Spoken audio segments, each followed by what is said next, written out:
He was a brilliant criminal, and he used many different names. The man who robbed the bank in Detroit and shot the bank manager was known as Captain Matherin. The man who committed fraud in Melbourne was known as Rossiter. The police believed that Matherin and Rossiter were the same man. The police could not catch Matherin. He was very careful to protect his real identity.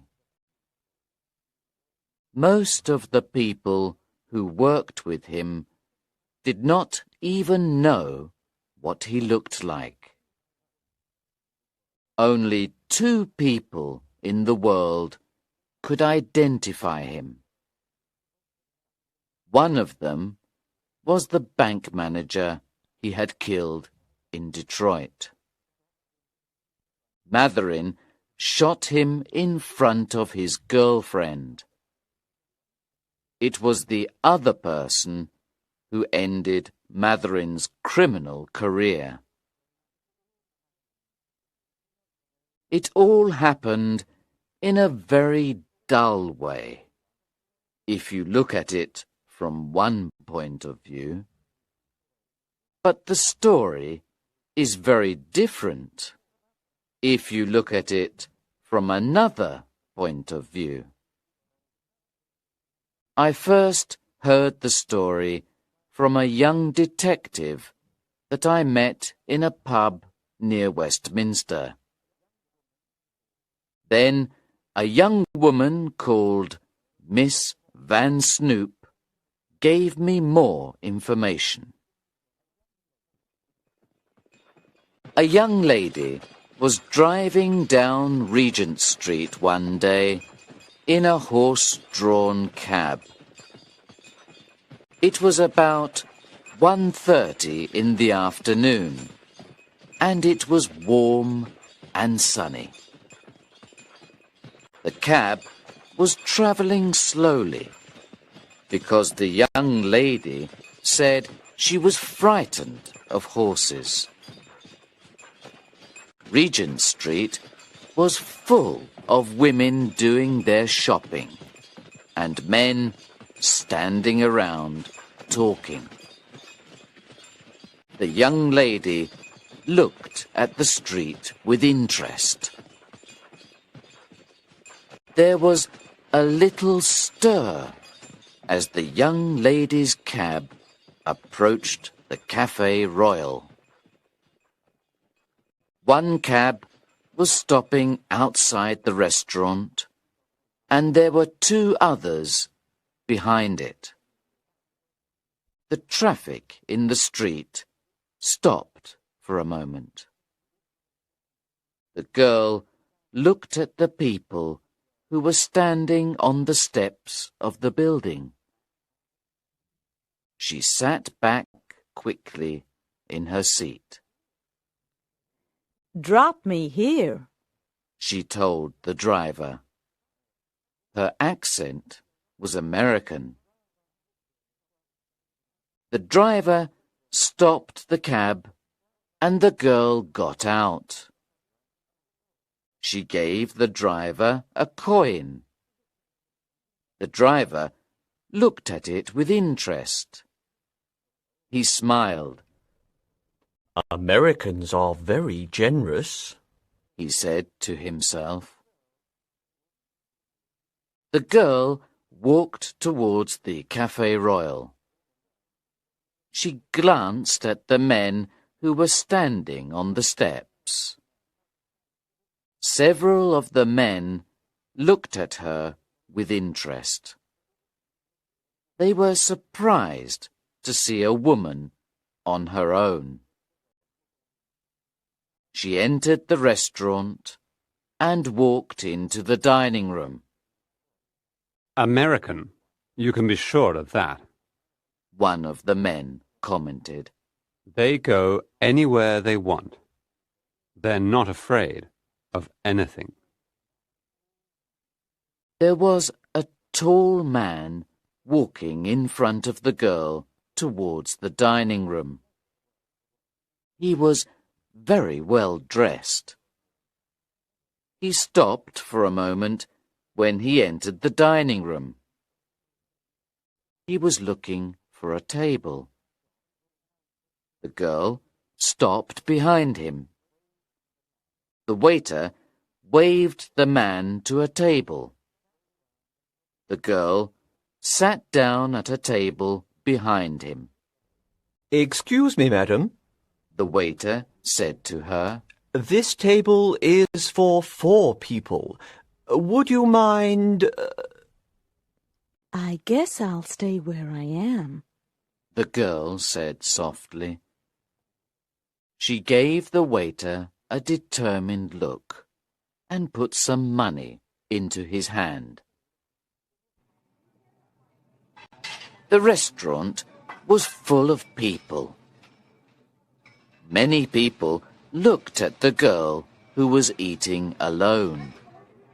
But she did not seem to be embarrassed or shy. She did not look at anyone.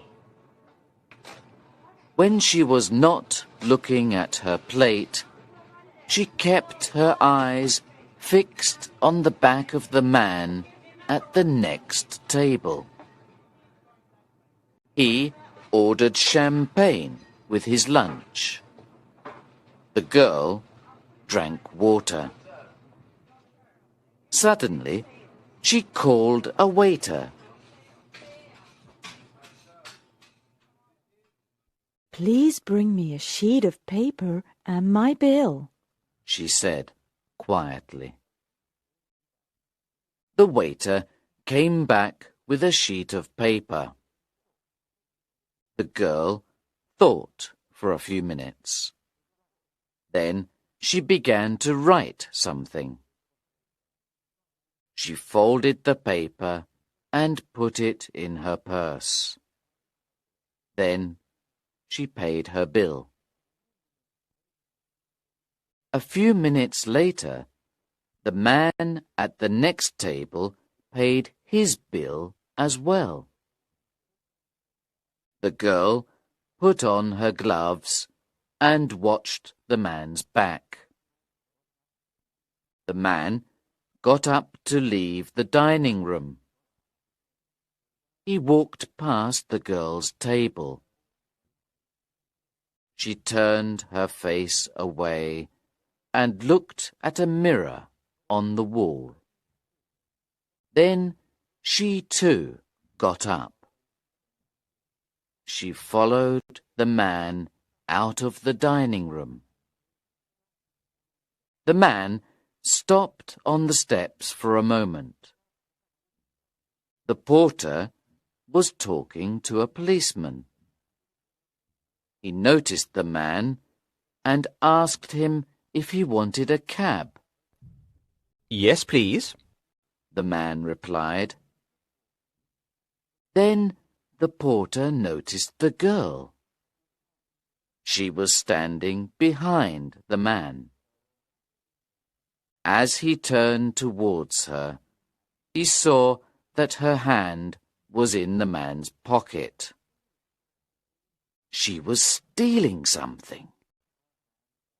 She pulled her hand back quickly. What? The man cried out. He turned round to face the girl. Is something missing, sir? The porter asked him. My cigarette case. The man said. It's gone. What's this? Said the policeman. He stepped forward. The porter pointed at the girl. That woman has stolen this gentleman's cigarette case. He said. I saw her doing it. The man looked at the girl. Just give it back, He said quietly. I don't want to make a fuss about it. I haven't got it, the girl answered. I'm not a thief. I never touched your pocket. I saw her do it. The porter said again. Right, Said the policeman suddenly. you'll have to come with me, young lady. You too, sir. He said to the well-dressed man. We'll take a cab to the police station. I didn't steal anything, The girl said again. She got into the cab very calmly when it arrived. The policeman watched her carefully. He did not want her to throw anything out of the window. The well-dressed man sat quietly in the cab, looking out of the window. When they arrived at the police station, the girl denied the crime again. We'll have to search her, The inspector decided. She was taken to a room for an interview with the female searcher. The girl entered the room of the female searcher.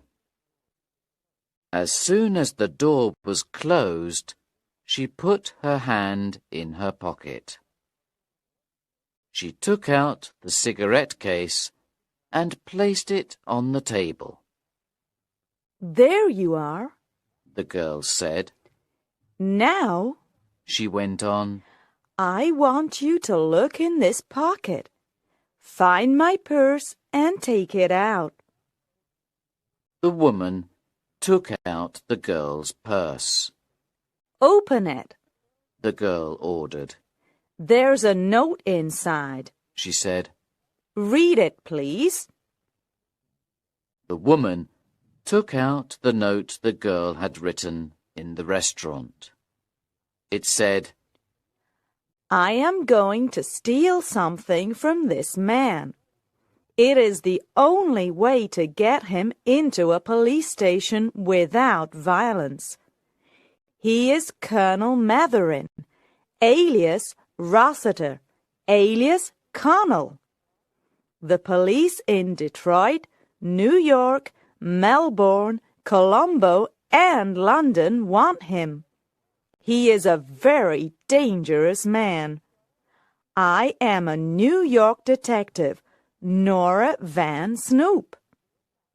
Take that note to your boss. Miss Van Snoop told the woman.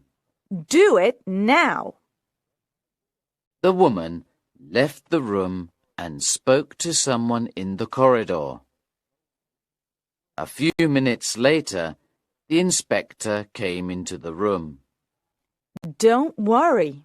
Miss Van Snoop told him. I've got my documents here with me. I can prove who I am. Are you sure that this is the man who shot the Detroit bank manager? The inspector asked her. Heavens! Miss Van Snoop cried. Didn't I see him shoot Will Stevens with my own eyes? Didn't I join the police to find him? The inspector left the room. The girl listened attentively. Then she heard a shout from the next room. What? The inspector came back. I think you're right. He told her. It is Matherin. But why didn't you ask the police to help you? I wanted to arrest him myself. Miss Van Snoop explained. And now I have. She said quietly. Oh, Will. Will. Miss Van Snoop sat down and began to cry.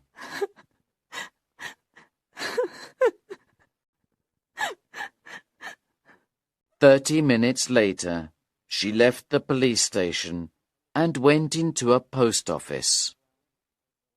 she telegrammed her resignation from the New York police force.